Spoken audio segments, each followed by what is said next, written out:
መላእክት ቁጥራቸው እጅግ ብዙ ቢሆንም በ99 ነገደ መላእክት የተከፈሉና አለቆችም ያሏቸው ናቸው። የእግዚአብሔር ሁሉ መልአክ አለቃ የሆነው ቅዱስ ሚካኤል ነው። በትሕትናው ልዕልናን ያገኘው ቅዱስ ሚካኤል በእግዚአብሔር ዘንድ የተሰጠው ክብር ከማንኛውም መልአክ የበለጠ መሆኑን መጽሐፍ ቅዱስ በግልጽ አስቀምጦታል። ሚካኤል ማለት መኑ ከመ አምላክ እንደ እግዚአብሔር ያለ ማን ነው ማለት ነው። ይህም የእግዚአብሔርን ገናነትንና እርሱን የሚመስል አምላክ እንደሌለ የሚያመለክት እንደ እግዚአብሔር ያለ ቅዱስ፣ ሩህሩህ፣ ኃይል ረቂቅ ማን ነው ሲል ነው። ቅዱስ ሚካኤል የስሙ ዘርፍ ሆነው የሚጨመሩ መጠሪያዎች አሉት። እነዚህም ከእግዚአብሔር ዘንድ የተሰጠውን የባለሟልነትን ክብር የሚገልጹ ናቸው። ይኸውም መልአከ ኃይል፣ መጋቤ ብሉይ፣ መልአከ ምክሩ ይባላሉ።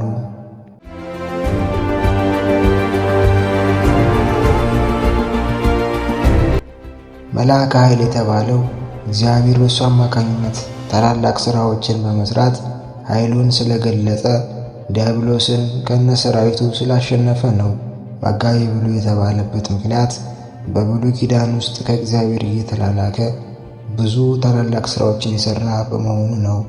መልአከ ምክር ወይንም የምክሩ አበጋዝ የተባለበት ምክንያት እግዚአብሔርን በምክሩ ይረዳዋል ለማለት ሳይሆን እግዚአብሔር የሚሠራውን ሥራ ለወዳጁ ለቅዱስ ሚካኤል ይገልጽለታል፣ በእሱም አማካኝነት ይሠራል ለማለት ነው።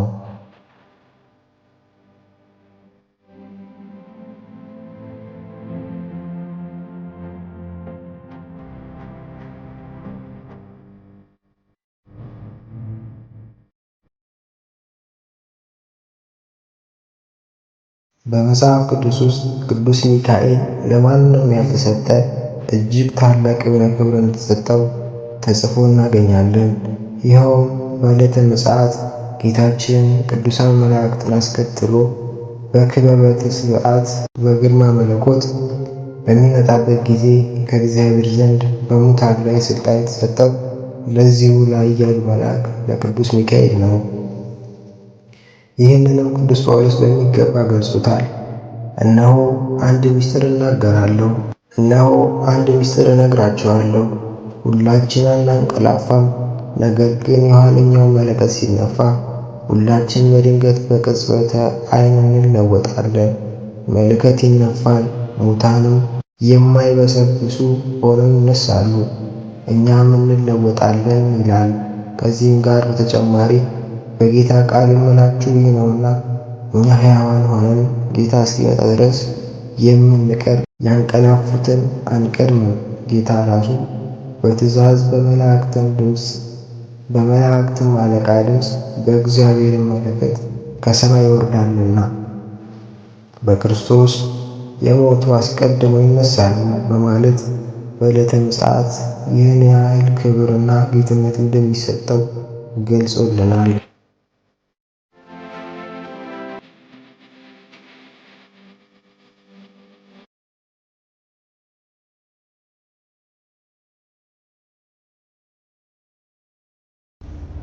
ቅድስት በሆነችው ኦርቶዶክሳዊ ተዋሕዶ ቤተ ክርስቲያን የቅዱስ ሚካኤልን በዓል በየወሩ በ12 መታሰቢያውን እንድናደርግ አዘውናል።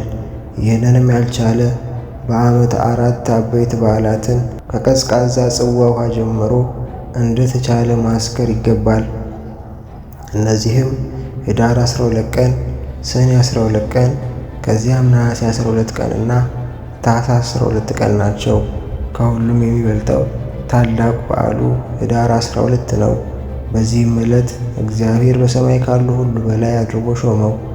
ስለ ትሕትናውና ስለ መታዘዙ ጌታውን ፈጣሪውን የከዳና የበጎ ሥራ ሁሉ ጠላት የሆነውን ሰይጣንን ድል ይነሳ ዘንድ ሥልጣን ሰጠው።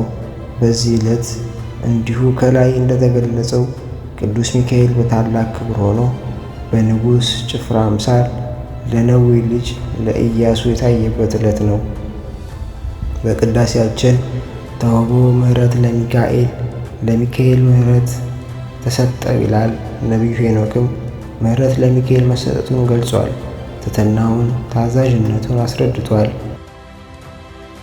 የሰማያውያን ሰራዊት አለቃ ለሰው ሁሉ የሚራራና ስለ ሰው ልጆች ሳያቋርጥ ወደ ፈጣሪው የሚለምን ሩህሩህ ትሑት የሆነው ኃያሉ ቅዱስ ሚካኤል የሠራውን ሥራ የክብሩን ገናነት ጽፈን ተናግረን ለመጨረስ ስለማይቻለን በዚህ እናበቃለን።